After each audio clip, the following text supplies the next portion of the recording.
Let's roll.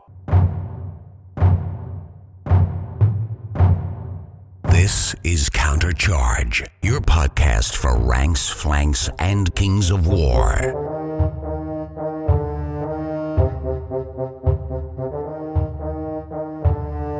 Join your hosts as they delve into the world of Panithor and bring you worldwide coverage of all things Kings of War. Welcome to Countercharge. I'm Trent Sosebee. And I'm Rough Enough. And I'm Matt Croger. Welcome to another episode where we're celebrating the return of Trent to the fold. And you might have heard our recently released episode with him. And tonight we're going to catch up after he's got his first game under his belt. So no longer is it theory crafting for Trent, but seeing how fourth has changed on the table. Before we get into it, we might do a little bit of our usual and catch up on what's been happening on the hobby. I don't think it'll take Rob too long. I think, although his hobby, I think, has been more like real life size. But why don't you tell us, Rob? What kind of hobby have you been up to? Yeah, yard work. I'm putting in a new lawn, so it's been a thing by myself. Doing a new lawn is like and it hasn't been great either. The fact that it's been like 80s and 90s here, so yeah. So that's been most of my hobby. However, I am still working on the slow grow, and I've made a little progress, but nothing appreciable. I actually got some time this week to sit down and actually, hobby a little bit. So that was good. But let's talk to Trent, because I'm sure Trent's got a whole new army painted by now. It's funny you say that. So I had a little bit of motivation getting back into fourth, where I was like finishing up some work in progress stuff that I've had floating around for like the last, I don't know, I guess it was like 2 or 3 years sitting in the box. So I finished. It was a bunch of infantry, thankfully. I guess I can thank past me for like getting in line with what 4th edition was going to be, right? So I had a horde of revenants, which I was super excited about running. I did 2, and then I actually built that one as a horde just because of the way that I wanted to do the base. And then I had 2 regiments of zombies, 2 regiments of ghouls, and then I had a regiment of Soul Reaver infantry. I don't know if I'm ever going to use them, but I was just like, I kind of wanted to paint up some vampires. It's the only vampires I have out of like the 10,000 plus points that I have for undead. Other than that, it was getting all my individuals ready to go. But that's kind of been like in the last month. But now I'm in this really weird place where I played the game of 4th edition with undead. And undead is like the main army that I've had since I started playing Kings back in the day. It's kind of like my baby, right? Like I have a bunch of different units for it, so I can kind of like modify it certain ways and everything like that without having to paint anything up. But I also had this Forces of Nature army that kind of got gutted with the edition changes. And I know Forces of Nature is in a pretty strong spot right now, at least pre what was the name? I know they released the name of the book. I can't remember what it is. Fracture, pre-fracture. I know it's in a strong spot right now. But there's a couple of things. It doesn't really, I don't know, it doesn't speak to me, really, like it did before. Like, I don't really have any motivation to, like, update the list because I know there's a couple of powerful, like, herd-based builds. There's some really powerful elemental builds. And I kind of, like, when I started the army, I really wanted to do the, like, Wilt Father, Tree Herder, Forest Shambler build. I thought it'd be really cool to have, like, hey, I want, like, my entire army to scout up, basically, at the beginning of the game. But I'm not sure if I'm feeling it anymore. So really what's kind of been piquing my interest is what I've been looking at a couple lists and looking at armies and stuff like that is Forces of the Abyss. I'm really not sure because now that I have my undead to a place where I'm like, hey, I can like play with this army, right? I kind of want to really take my time on the next one that I'm going to build. And I've also thought about putting together a couple of more zombie units just to give me a little bit more versatility. But I don't know. I'm in a weird spot right now where I kind of have to like decide what to do. But I think I can definitely say I think Forces of Nature is out for me right now, and that's not just because they're popular. It's just I don't know. I'm not really feeling it. Hey Matt, how about you? I see you're painting away over there. You're on army number 6. Yeah, I tell you what, having a hobby room back's made such a difference. Getting all the bases done first, but now I'm in the position where I think I'd said again.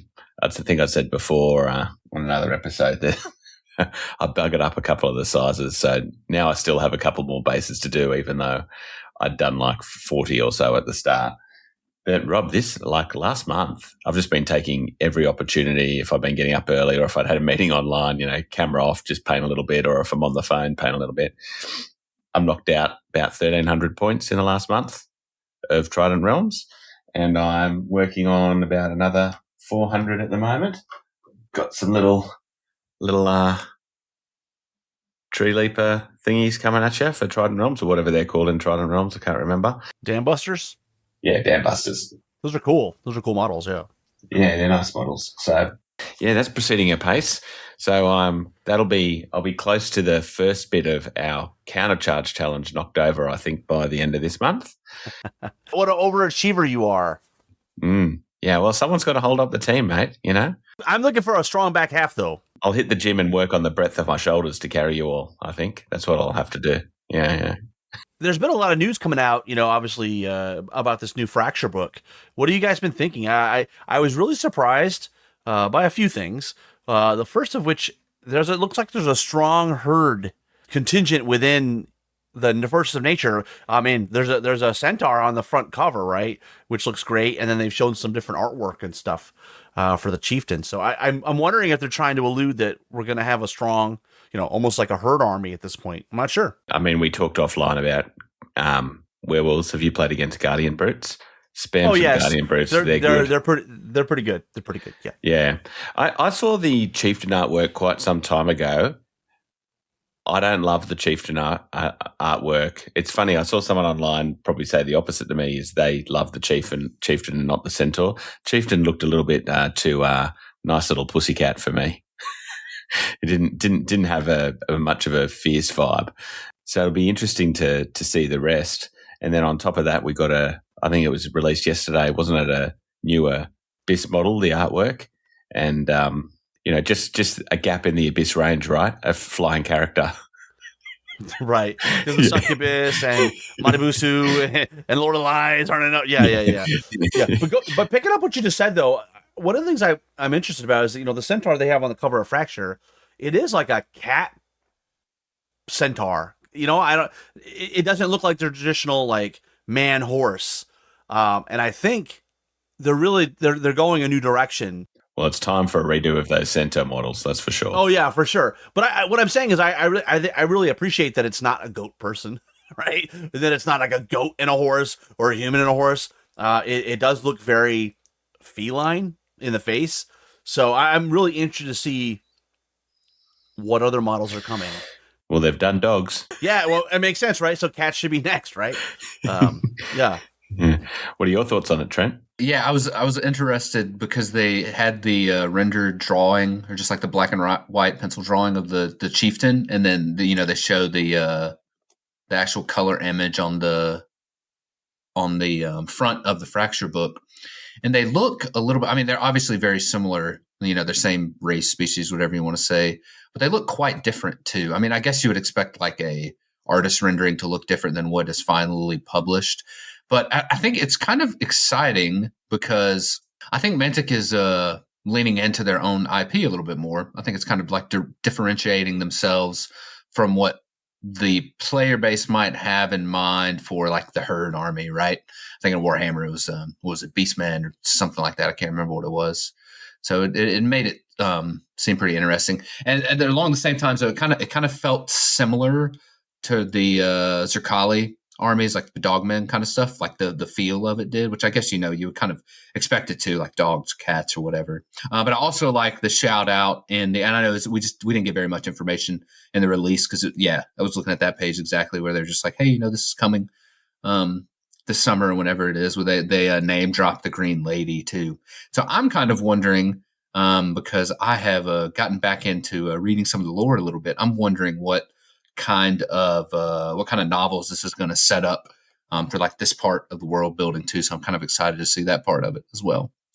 But yeah, I think that was one of the things. I'm not sure if I like it, but I do like how when we moved from 3.5 to 4, they kind of consolidated a lot of the armies, and it makes sense to put like the Beastmen and the Forces of Nature. And I think they did it. They did the same thing with the Riftforged orcs under the orcs and everything like that.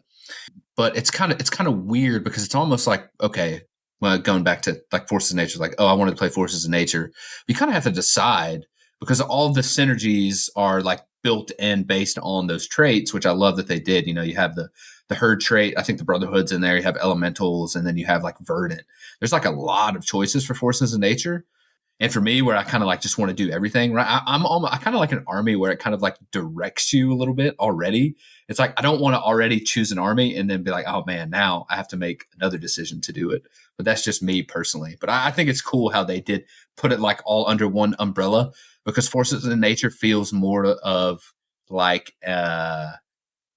almost like Northern Alliance a little bit, where it's like a different group of like subgroups of people, but who are still like fighting under one banner.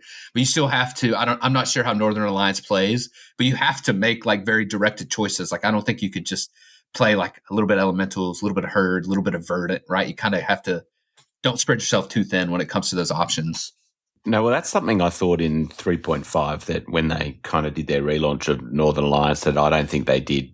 It's the one bit that I thought they had a bit of a miss with was because Northern Alliance is meant to be like this disparate bunch of like multi, you know, I was going to say multinational, you know, but like different type of elves, dwarves and things all fighting together. And there was no encouragement to take that kind of list. But yeah, this is really, I tell you what I would love. I would love a new Green Lady model that was some kind of Avatar-esque more than that little puny human, particularly now that they've got like a 40 or a 50 to play with.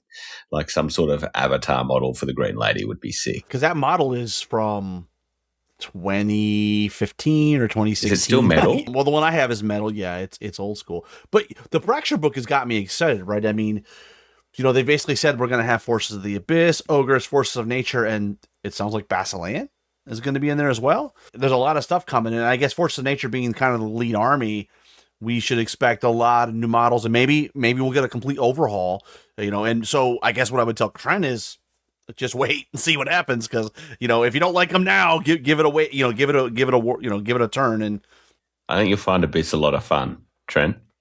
You know, good models now, and I have a feeling there's some tastiness coming in the rules for them and the commands, so that are really. I think we're going to get a real expansion of theme in this book, and now that we'll have two, I think I was listening back. I can't remember whether it was the last Fireside or the one before, Rob, where we said, you know, post book 2 or 3 is where we're going to know where 4th is really at, because they've, you know, brought everything back and then redone it to where they want to get it to. You know, you can love or hate the way they've done that. I guess you've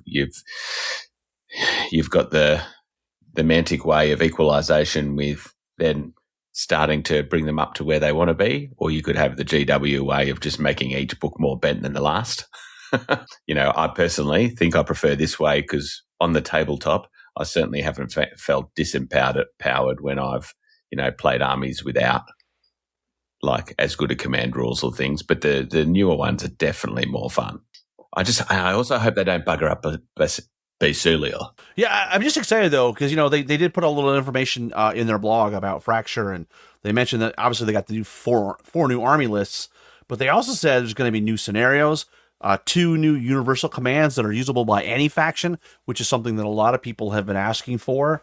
So I mean that's good. And then they also dropped the bomb that, well, kind of confirmed what Ronnie said before, which is the 3rd book we will see a Clash of Kings style update to the game.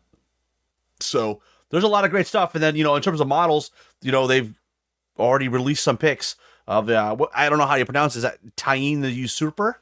Because as you said, Matt, we need another winged hero in Banathor for the Forces of the Abyss. But it's a cool model. You know, paint job's great. How good is Glenn?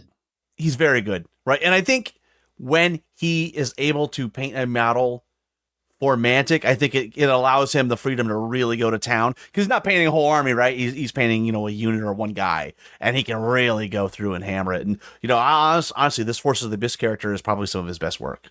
I was looking at it the other night, and it shows like it shows you the strength of like a real blend and highlight based technique. Like he's not even a strong edge highlighter, but how much definition you can get just by getting your lighter colors to sit exactly where you want them. You know, they also showed a picture of the new Ogre Sergeant, which it's good. I still like the one that comes in the 2-player starter set better, but this one's pretty good.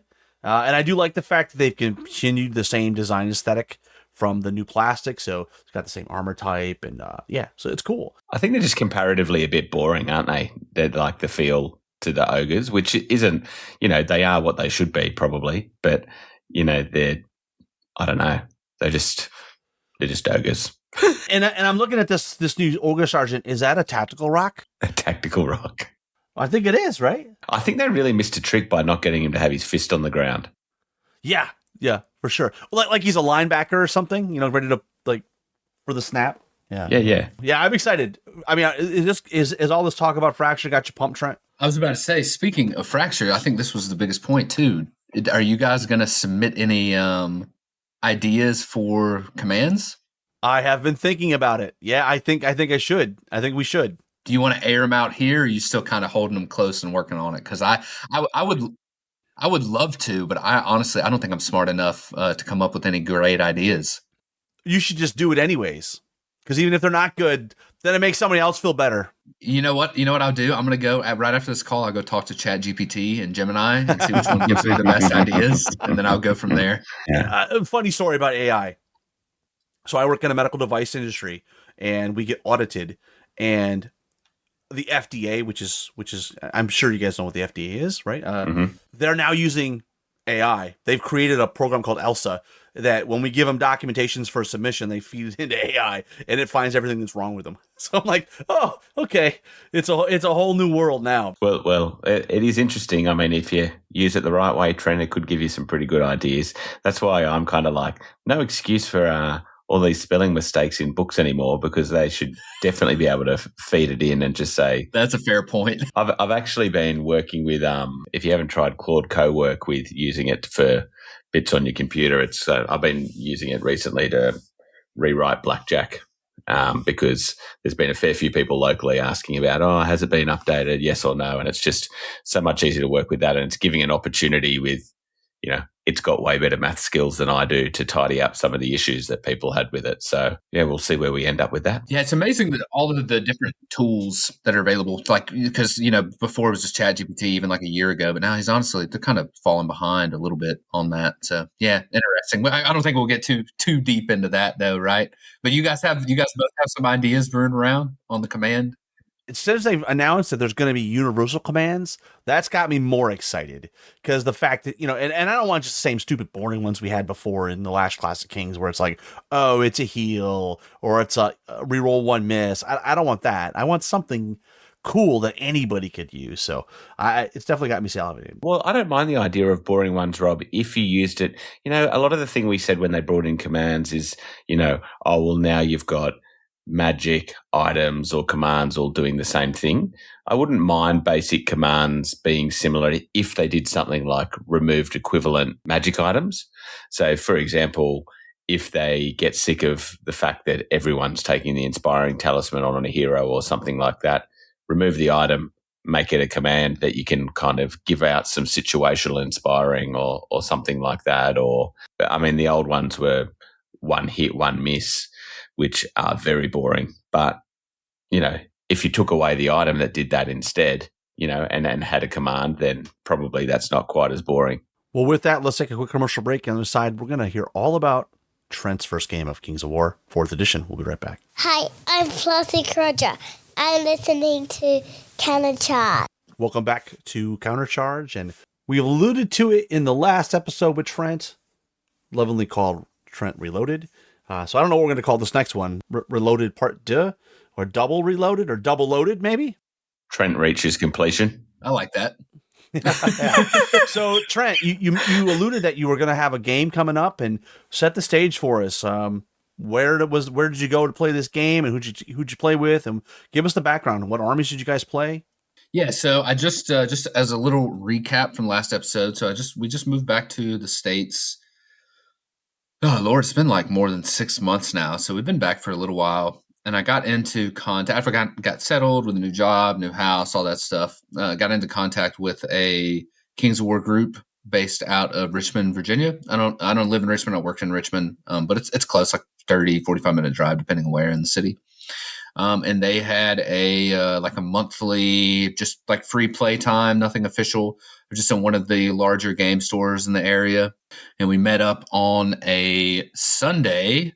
I think it's been, oh man, I don't know. I can't even remember off the top of my head right now. It's probably been like 3 or 4 weeks ago now. And it was great. Like 10 people showed up, including myself. I was really surprised. It was funny, like in the group chat, there was like maybe 3 or 4 of us that were like, oh yeah, we'll be there. But then when we got there the day of, like everybody showed up. So I got to meet everybody, hand out some countercharge swag that I've been holding on to, which was very, very well received. So everybody appreciated the gifts there. Meet everybody, just shoot the shit a little bit. Everybody always wants to know, like, what's your gaming backstory? So it's always interesting to hear. But didn't you just go like, hey, just go listen to this episode? Yeah, It'll give you exactly. Don't you know who I am, bro? I'm start doing a card with like a QR code, and it's like, oh, here you go. If you want to hear it, but have the time. You can hear me on such things like episode 421. Yeah. We ended up, I think there was like 3 games. Like I said, there's about 10 people. There's 3 games of Kings going. Everybody brought ambush lists and 2300 lists, but we ended up just playing 2300 because we haven't really, like the group hasn't played a lot of 4th edition. And a couple other people were playing a few other games too, so that was entertaining to watch. But I played Brian Fisher. He played his Trident rounds, and we just played just straight up kill. So it was pretty interesting. And I think it was mostly because neither one of us had the 40 millimeter objectives that we needed to play anyway. So we're just like, we'll just play something easy then, right? So it was good. It was weird because I remember people talking about, like, listening to the changes from 4th edition, is everybody talked about how sticky the combats were and how it seemed like people got stuck in a lot quicker. So we were playing kill, and we lined up, and like the core of my army for on the undead side is I have 2 legions of zombies, a horde of zombies, and a horde of revenants. And then I have 2 gore blights too. So that's kind of like the beefy center. I have some chaff units like wraiths and stuff like that. And then I have a battle group, whatever you want to call it, of werewolves. I have 2 hordes of werewolves, or regiments, 2 regiments of werewolves, and then a Lycanus. But on one of the werewolves, I put the Helm of Confidence, just because I'm like, I would like to have the option to split flanks if I need to. And I'm glad I did that, actually, especially now, just because it seems like the werewolves are so tough when it comes along with the army and like the sticky combats and everything like that. So I kind of split those, put my big core in the middle, split the werewolves, and then just went about it. So it was a really great game. It was a lot of learning, a lot of like looking up stuff. I think, every turn, one of us would be like, I kind of want to do this, but I can't remember if we can or not. One of the first things was like moving at the double through your own units or advancing or whatever it was. So that's something we had to look up. Or actually, I brought the rule book with me, but since there's no index in the rule book, I really just ended up using the app most of the time, and would just be like, oh yeah, okay, we're looking at movement, just type it in movement and go from there. But no, it was great. It was a good game. It was a lot of learning points, and I was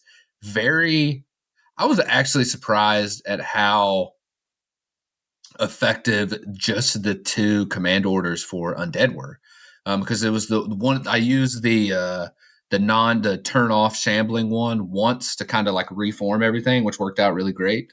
And then the other ones were the life leech one, so you get like an additional life leech because basically all of the undead units are either life leech 1 or life leech 2. And I think that one only needed a 4-up, or it might have only been a 3-up too. But it was funny that the couple of times where like I had a warlord, I ran Zuniok, and so I would throw 3 dice for a life leech, and I would get like a legion of zombies into like life leech 4 for the turn, right? So I'm like, oh dude, this is epic, right? But then fighting Trident rounds, I was like, oh shit, that's an ensnare, and they already hit on 5s. I'd do like 1 wound. I would be life leech 4, but I would do 1 wound. So I'm like, well, it was cool that I had the opportunity, but it was good. There was a lot of learning stuff, and there was this one particular instance that I remember talking about yielding individuals, where we had this weird. It got really messy in the middle, and I mean, we got stuck into combat on like turn 2, and got really, really messy in the middle. And at one point, I had like cleared out one of his regiments and like turned my gore blight to face. It wasn't it wasn't the Gigas. It was one of the other like hammers that the Trident Realms has. I can't remember what it is off the top of my head. But but they were stuck in with a legion of zombies. And my zombies weren't going anywhere anytime soon because they're protected by blocking terrain on one flank. So like that was all they could do was just get that one unit into me. So it was a perfect like grind fest for me. So I turned my Gore Blight and I'm like, okay, I'm going to charge in the flank next turn. I'm going to clean up this unit. Well, on his turn, he like charged in his individual to my Gore Blight, and the way that I was angled, like if we were playing in the old rules, I would have been stuck in, even though it was an individual. Like I wouldn't have been able to pivot to get that eighth of an inch angle onto the flank of that unit. But I was we were looking at it right, and he like made that charge, understanding that that's what was going to happen. But that's when we realized, oh, that individual is yielding. So we kind of like had to read through all that and then talk to some other people. And basically all it was like, okay, so the Gore Blight treats that individual like they're not there. They would go up, charge, right, make the pivot, and then, there's overlap with the individual. The individual would just like move back the least amount of space. So there was a lot of like key learning points like that. It didn't really like have that big of an impact on the game because that unit still didn't die, but it was like stuck in anyways. Like one of his hammers was like kind of tar pitted. But it was like a really good learning experience. It's like, okay, like what we were talking about before we started recording. It's like, so yielding individuals, like they just cast spells and inspire. That's basically it. And command orders. And command orders. I really loved the command orders because it made it seem like, well, I'll tell you what, I got so excited about the command orders. I forgot every single turn to also cast my Bane Chant that I paid for on one of my guys. And then the one turn that I actually remembered to cast it, it was Bane Chant 2, so it like didn't go off.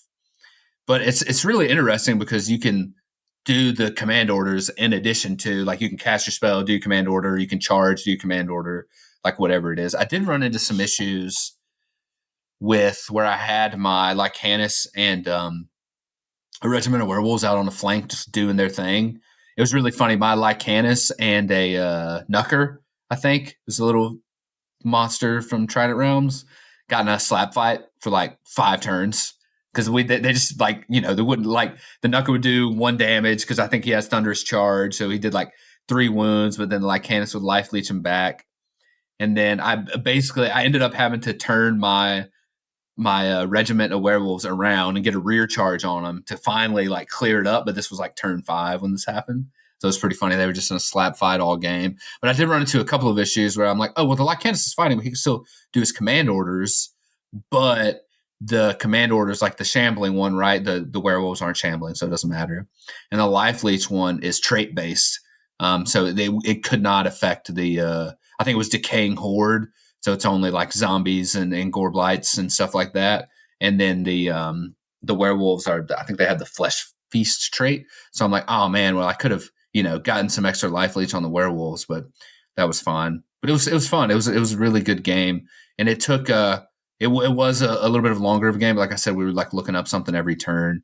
But I feel good about it. Like it's still Kings of War, but there's just some nuances in there. I think it's refreshing. Like I think the commander orders are cool, and I like that we don't have the proprietary dice. But I don't really either way. I don't really care about that. But it's really simple, right? You throw 2 dice, you throw 3 dice. If there's an item, you throw an extra one, and then you either get it or you don't, and you go from there.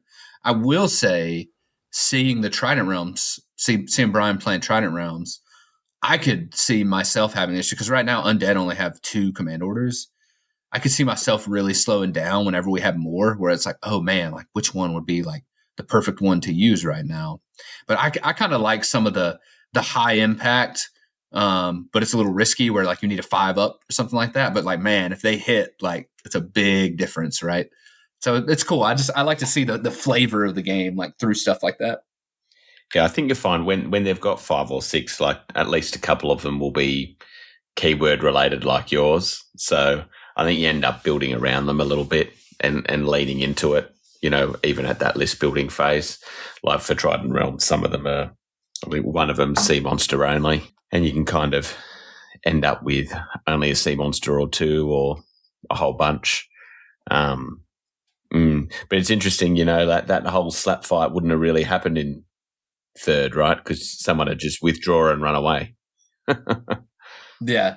Yeah, I think that combat is where it's really changed. Yeah, and for me, like my play style, I like playing legions of zombies and just like the slow, grindy. Here's my anvil. Here's my hammer. Like there's no finesse or secret to like what I'm trying to do. Like maybe I'll have some fancy positioning for my werewolves, but that's really it. So I like that, but I could see, not that's not everybody's play style. Say off air, you mentioned, withdraw didn't really actually get used, and I found that a lot in games so far. I think one, people probably aren't playing for that next round yet a lot to be like, because if you're going to withdraw, you're not usually just withdrawing for the sake of it. You're like, you need a layer for something else to be coming in, right, to protect you once you've done it. Were there other things that you were surprised by or that really stood out compared to 3.5?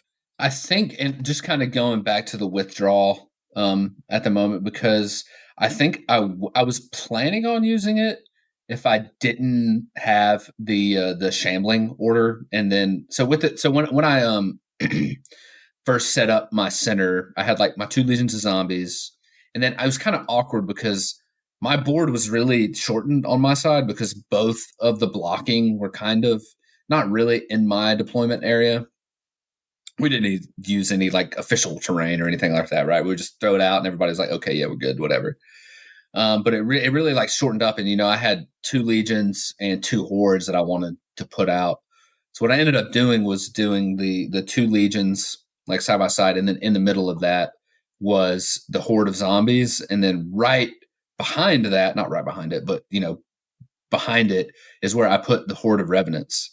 And I was kind of thinking to myself, I'm like, man, I'm not really sure. I mean, horde of zombies is only 110 points, so the whole intent of that is just like, okay, they can eat up the first charge, whatever, and then I'll have my defense 5-25 block in the back, which I also gave the hammer of measured force. I'm not entirely sure whether that was worth it or not. So my thinking was, like, okay, we'll get the front line stuck in, withdraw with the zombies, and like send the fresh revenants up, right? So we're kind of like blocking the revenants a little bit, saving them just to hold on to that unit strength 4, defense 5, 25 nerve block. But instead, I kind of ended up just like running the zombies up to give them not shambling until the end of the turn. And then I did the same thing for the revenants. I gave them not shambling and then like put that line on. And then I had a horde of zombies up front, just kind of like disrupting and blocking. So I think it would have come into play for that. But then for also compared to my experiences in 3, to get back to your original question, I feel like, and it might have just been this game in particular, but it might have also been the changes to like the magic missile changes for the spells. I felt like spells were more impactful in this edition. Not just, maybe more so the damage dealing ones, like the magic missile, where if you stand still, then you get the +1 to hit, just like any other shooting attack. But even some of the defensive spells, like bark skin or what are the other from the mystical library or whatever it's called. So I was kind of wondering, do you guys feel that way too, or maybe it's just because I've been out of the game for so long, where I haven't even seen some of these spells in a long time, and I'm like, oh man, that was good. So I'm not sure. I think certain spells, I got punished by Blizzard with Elite from an elf wizard.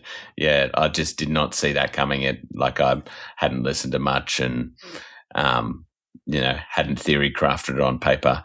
That was I had to destroy a game pretty quickly. I mean, not that you can't account for it, but I think that's a fair point. I think a lot of the spells, their numbers have been taken down, probably to account for that.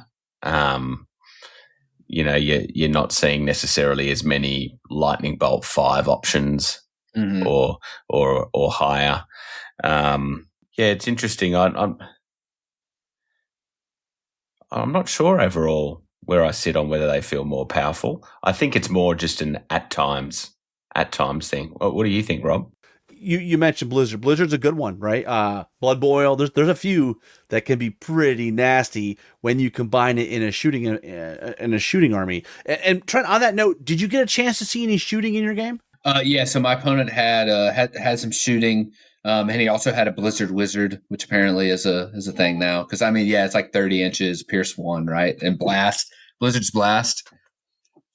Yeah, and then you get the frozen one. So had a little bit, but I don't think like with where we were at and how fast we were closing the gap to begin with, I was never really worried about it. But man, I'll tell you what, especially after watching some battle reports online and seeing how Adam Ballard won Best General at Lone Wolf, I'm like, I don't know what my current list could do against like a really heavy shooting army that would castle up and move and shoot and stuff like that. I think I could get torn through pretty quickly. So it'll be interesting to play some more games against that because I think shooting it needs to be watched closely because I've seen some nasty builds. I'm sure you guys have too. Yeah, I mean, I've seen the stuff about shooting online about, where we're kind of back to the start of third or whatever it was. I kind of don't agree with that because I just don't think that there's as many oppressive builds. Like I think there's still a few, but I don't think shooting in general is as bent as what it was. Like I think you can still build some pretty nasty stuff. That's where the community takes over. Just beat anyone half to death that brings it. So. Yeah, that's very cool. Did you find anything, Trent, that remained a bit confusing or for you that like after playing you kind of like, oh, I mean, and I know it's only one game, but you're like, I'm going to have to go and read up on this because I'm still not exactly sure how that works. So 3 points, and it's basically like everything we talked about. So the first one was the command orders, because for some reason, like after the game, we were both doing this, but for some reason after the game, I was like, man, it just doesn't seem right that like if you have a character in combat that they can cast command orders, or it's like, can you really cast a command order and then cast a spell? Because I know command orders are technically like at any point in the movement phase, right? And then spells or magic occurs in the shooting phase. So I had to read up on that, but yeah, I mean, it's just like an extra phase, right? Like hero phase, whatever you want to call it. It kind of makes sense. It's like, okay, you're a general, so you're not going to be shooting your bow, casting your fireball, but like, oh, go tell that unit what to do. And after reading that, I was like, okay. And it was really straightforward. It was just me kind of second guessing myself because I just kind of breezed through the rules. Because the only way I'm ever really like that a rule set's going to stick with me is just playing the game and like getting in those scenarios and being like, okay, well, what happens in this scenario? And then I think the other thing is just all the different nuances in the movement. And this is 2-part answer to this one. The first one is learning the differences between 3, 3.5, and 4, where it's like, okay, you can have to double through your own units. You can't charge through your own units. And then everybody gets an extra pivot in their movement, and just learning the stuff like that, where, before it was 1 pivot, now it's 2 pivots. Before nimble was you get an extra pivot. Now it's you only get an extra pivot whenever you're charging.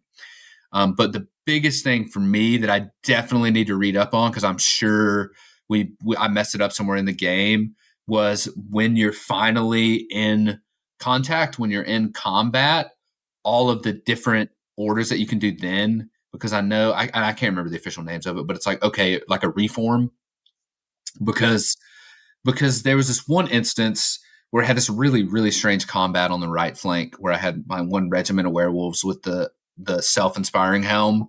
I was just holding it down over there, where I was like, I was front to front with a unit of his cavalry, and then one of his heroes came over into the flank.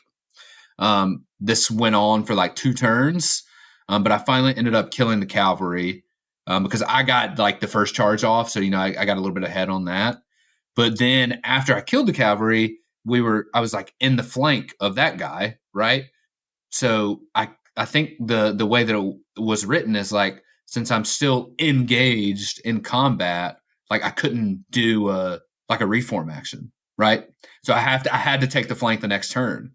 So that didn't like feel right, but I was like, I'm pretty sure that's the way it's written now.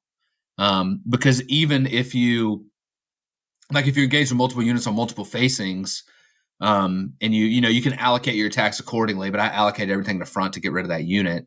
And it's like, okay, well, I'm going to have to, it's kind of like just a little bit of a worse trade-off. It's like I can get rid of this unit, then I'm going to have to eat the flank from that unit again. But then when it came to my turn, like after that, like, so I sat there, he was in the flank, then I ate that flank. But then on my turn, I was like, okay, now I reform and face to the front. So it was just kind of like confusing following that order of operations. Yeah, there's definitely times where you are forced to just keep eating flanks or rears, you know. But that reform interaction to me is probably the bit that I'm still, even after more games, it still hasn't stuck in my head, particularly where it does interact with multiple charges. You know, because the reform really defines how you can end up facing other units. But then, like, if there's other charges, there still seem to be times where, you know, they've basically my feel of a lot of the changes has been they've tried to make as much possible as possible, you know, like to make things easier to do. So it looks like it should be able to charge so it can, you know, but when it's interacting with something that's already engaged, that's where I think there's still the most confusion in how the rules are written and how it works on the table for me anyway. Looking back at the game, what was one rule that you were like, wow, I really like how this works? Well, I think just in general, I don't know if anybody knows this, but werewolves are pretty good nowadays. So I was very, very happy with how my werewolves ran. And I was a little bit worried about it. I kind of mentioned this in the last episode. The way that I ran my old, and I just want to preface all of this by saying I'm like not a good player. I'm average at best. I would say below average. The way that I used to play Undead in 3.5 is I would have my line with my zombies, and then behind that I would have regiments of wights until we just shamble up the board, get into contact, and then wights would fly over and kind of like replace the zombies. So I was going into building this list, I was like in the same mindset. Wights are still good, don't get me wrong. But I just had a hard time saying no to trying out the werewolves, because the first time I ever built my undead army, I actually did kind of have like a hammer and anvil build where the hammers were the werewolves, but I was just never good enough to use them. I would always like get them way out there with their speed 9, and then they would just die. So I was like, you know what? I'm gonna give them another shot, especially now they have Strider. Like that was the biggest thing. Like 20 attacks, Strider, 3s. Even if it's crush 1, I'm like, if you get a flank on somebody, even with just crush 1 with 40 attacks, I'm like, you're doing some damage, right? So I was super pumped how the werewolves worked out. I was really, really surprised about the durability of all of my zombies, like the zombie legions especially. And it's not just like the native durability that they had, you know, being 28 nerve and all that nonsense with the life leech built in. But I had a couple of synergies going on, like with the life leech command, and then also I ran a Zuniok who had his healing fireball, which was like pretty cool. I really didn't think I was going to use it that much. I was just like, oh man, I need another character in here. But I didn't want to spend because I had like a Revenant King build, but I was like, I don't really need to spend that many points on it. And Zuniok already came with Surge and Fireball, so I'm like, oh, I'm going to give him a shot. He did some work, like healed a lot of wounds. You know, only can heal up to 3, but like no line of sight or anything like that. It was really, really nice. I basically just like sat him on a hill, and then using his free individual pivot, like later on in the game, I was just, you know, I was fireballing on 3. I think it's Fireball 5, hitting on 3s like the whole time. It was super nice. I know there's no piercing or anything, but being able to heal that was very nice. And then other than that, I can tell you the biggest mistake I made, the opposite of an MVP moment, where I was in this like really good castled up position where I had all of his stuff gummed up, and his Gigas, which are terrifying, by the way, were like kind of back a line, just waiting for their opportunity to get in and chew through something. And I had been really like Cloak of Death for 2 Gore Blights, the way that I had them spread out, had really been popping off and just laying out all the wounds like as time tricked on. So like my War of Attrition was going to plan, and I was like, oh, you know what? I'm a good Kings of War player. I'm gonna mess him up even more. I'm going to charge my Goreblight straight in, because Goreblights also have Strider, which is dope. To the Gigas, I'm going to slap him with the Cloak of Death. I'm going to do a bunch of wounds to him. I'm not going to kill him, but it's going to gum him up for a turn, and then it's going to work out really great. So, I went in, I hit him, did like 5 wounds. It was cool. I was like, all right, everything going according to plan. Next turn, kills me, 1 combat. I was like, maybe that wasn't the smartest idea to just like throw my support piece right into the blender that it was. Because when he said, because he was like, oh, what's their defense? When he was rolling to wound, I was like, oh, Goreblights are 5. He's like, okay, sweet. So I'm crushed 3. And I was like, those guys are crushed 3? And he's like, oh, yeah. And I was like, okay, yeah, I probably shouldn't have thrown them straight in. But no, it was fun. It was a lot of learning points there. I was going to say, you brought up another point when it came into my head when you mentioned Strider.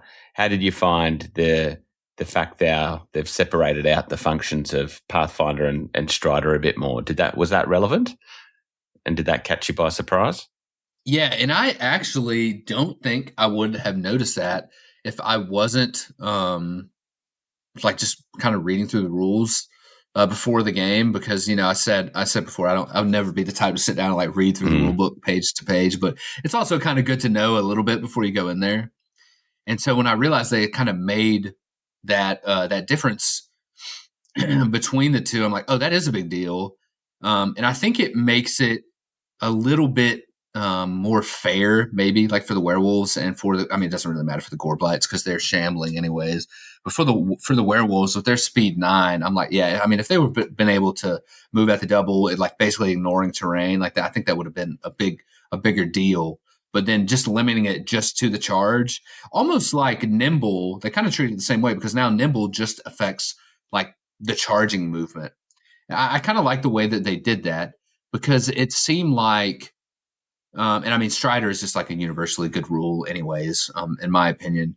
But it seemed like that it made it a little less good, like in general, but maybe a little less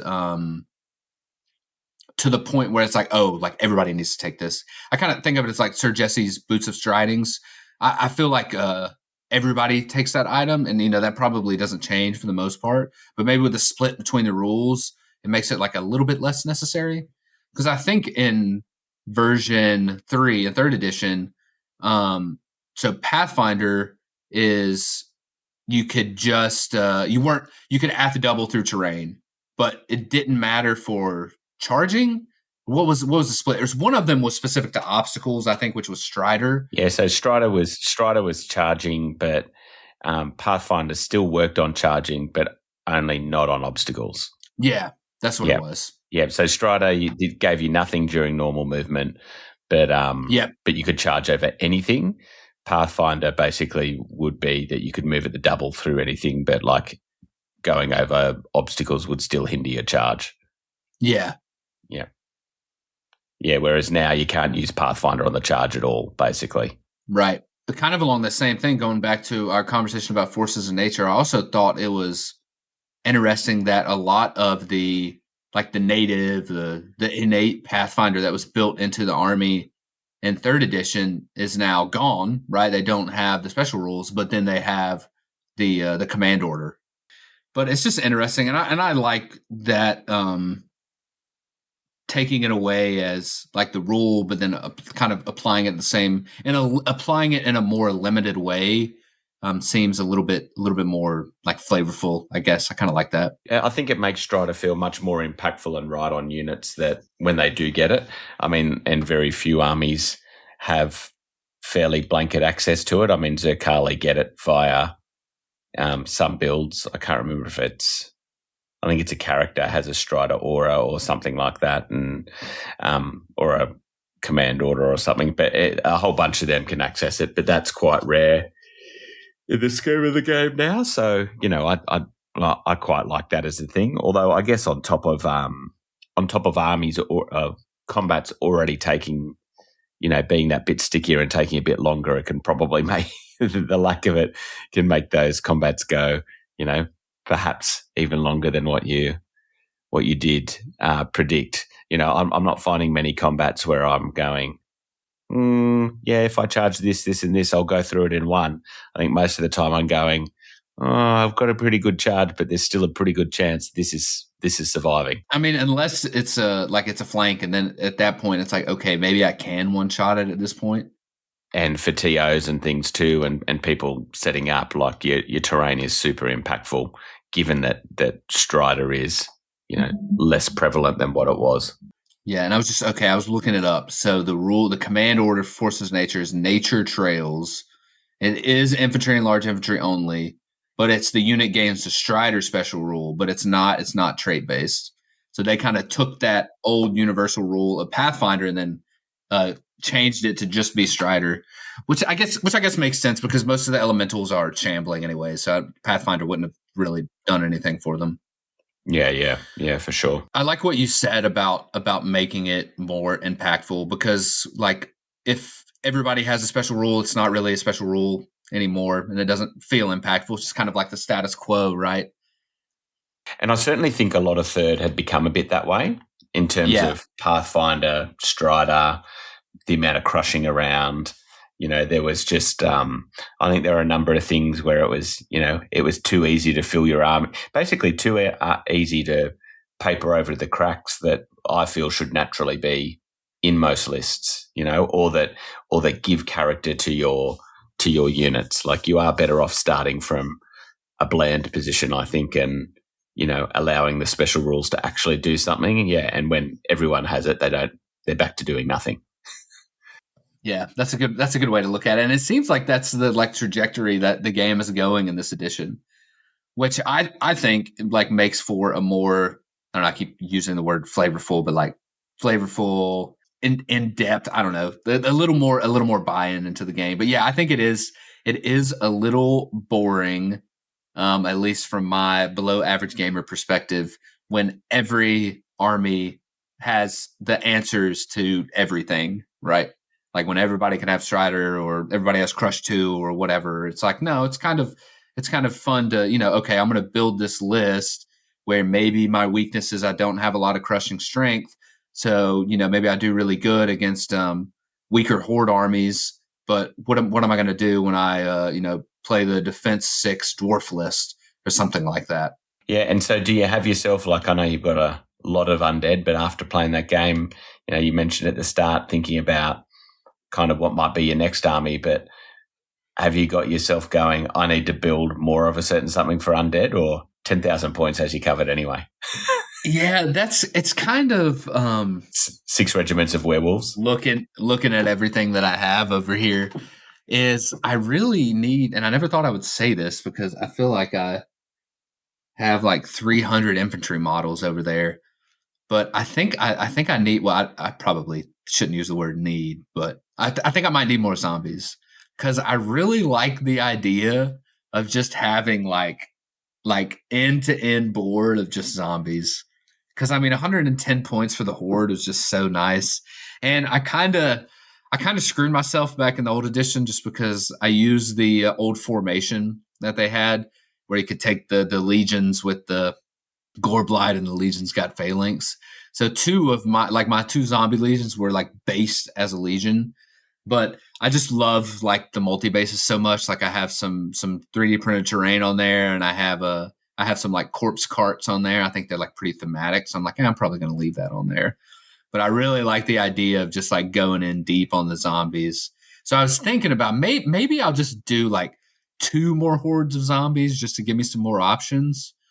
But I was pretty happy with how the list ran for the first time. So I probably won't change it too much. Really just messing around with some of the items and spells and upgrades and stuff to see how that changes the feel of it before I change anything too drastically. But I'm always on the companion app being oh, what would happen if I drop this Goreblight and then put another horde in there and yeah, could I fit another, I don't know, troop of werewolves in there, something like that. When's your next matchup? When are you going to play game number 2? Yeah, I'm not sure. We there's a couple of meetups. I think there's one going on Memorial Day weekend. There's also the Cryptid GT that's going on also Memorial Day weekend, which is actually only 2.5 hours away here. And had a couple people reach out to me about that after they heard my last episode. So everybody's been super friendly. I mean, this community is great. We all know that. That's the best part of the game, right? I mean, the game is secondary to a lot of the stuff. Just getting to see everybody. I mean, some people you only see, once a year whenever you go to your Adepticon or Lone Wolf or wherever it is. But I want to get one in the books. I'm a little under the weather at the moment. I just had a surgery like 3 days ago. I won't go into details, but I'm alive and kicking, so I don't think I'll be leaving the house anytime soon. But that's why I've gotten my brewing hat on with the list and everything like that. But hopefully we'll have something in the works sooner rather than later. I really would love to get to a tournament though, because what better way to test out a list than get 5 games in 2 days, or even a 1 day, like 3 games in 1 day would be perfect. Well, awesome. Matt, you got any other comments, questions for our illustrious guest? No, it'd be interesting to see how this how the evolution of Trent, and his 4th journey. What Pokemon will he become? Exactly. That's right. Well, as Matt alluded to, we will be documenting this process, evolution of Trent into 4th edition, and as he gets his wings and becomes that phoenix that rises from the ashes and becomes, the usurper of many tournament. As of right now, what are you most looking forward to? Just getting to another tournament and seeing everybody and just getting out there. It feels good to be connected back to the community again. And just getting to see people I haven't seen in a long time, shoot the shit with people. I'm excited about it. I really am. So we'll see. We'll have to see what the first one is. Are you guys looking at attending tournaments anytime soon? I know, Rob, you've been busy with everything. Short answer for me is I'm not sure yet. Matt's been going. He's running events, going to events. He's living the life of. I attended a 1,500 pointer. I quite liked 1,500 points actually. I liked it more than 2,000. It felt like it shrunk enough to still be fairly balanced. And I think I've got another 1 day coming up in about a month. Most of the time now, I'm really struggling with I never stick with an army for very long. I like to just change it up with what's in the thing. So I'm not giving something a chance to really evolve. Certainly I found building more elite lists in 4th harder to play with than, particularly if you're not giving it time to the adapt. Like I think we played 2,300 and I took a 12 drop list to just a casual game the other night, and it can just go south really quickly if you get stuck in the wrong combat, So I think I'm still even though I've got plenty of Mantic armies, I'm still in the phase 2 of I've got to build a bit more around most of them to give me real flexibility in the lists I want. But I think, so the next 1 day, I think I'm going to take, well, I'm hoping I'll have my Trident Realms ready, actually, and it's 2250 points. Yeah. What do you think? That would be my last question. What do you think of 2,300? I'm not convinced on 25. I think 2,300 feels still a pretty sweet spot, to be honest, where you don't quite get everything, but it's still reasonably synergistic. Yeah, I think that's how I feel too. It feels pretty similar to what it was before, I think, because I was looking at my old list. I think I had 14 drops and like right around like 30 unit strength at 2,300 points. I don't know if I said that the game we played was 2,300 points. But I did feel like I'm like, oh man, I really need I was worried I didn't have enough hitting power with that. So I was kind of like, I don't know if this is going to do it. Like I might stick around, but I'm not really going to be able to deal any damage. But I think it's good to have that, kind of like what we were talking about before. It's like you don't necessarily want an army to have all the answers. So whenever you lower those points values, it's like, okay, you have to make the sacrifices and like make more pointed decisions about what you are taking and like how you deal with certain problem sets. That being said, I've only played one game of 2,300. And I really liked at the tail end of 3.5, I was really enjoying playing Ambush at the 750 points level. So I'm pretty excited to try the lower points and see how it feels compared to the latest edition or to the last edition as well. That kind of hitting power thing becomes more accentuated at the lower points level. Like it just feels like it's hard to predict, I think, until you play a few games, what you really should be taking, because it's just so hard to take things off. Yeah. But it's a lot of fun. Now, I mean, I'm very much enjoying my games of fourth. I'm still of the belief that overall we have a better game in fourth, and that it's only going to evolve. So as long as the evolution is in line with what we want, then I think it's all Gucci. Yeah. What did you feel, Trent? How did you feel on? Do we have a better game? I think we do. I think I was more because I didn't play that much, I guess, in third edition because I kind of fell off, moved across the world and fell off the rails and all that stuff. But I wasn't necessarily, and this, kind of the reason I dropped off is I wasn't really super excited to play the game itself at the end of third edition, 3.5, whatever you want to call it.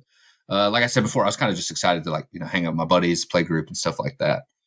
But this go around, and it might just be because it's brand new, but reading about the command orders and everything like that, and just all the different changes and the nuances, I was really excited about the game itself.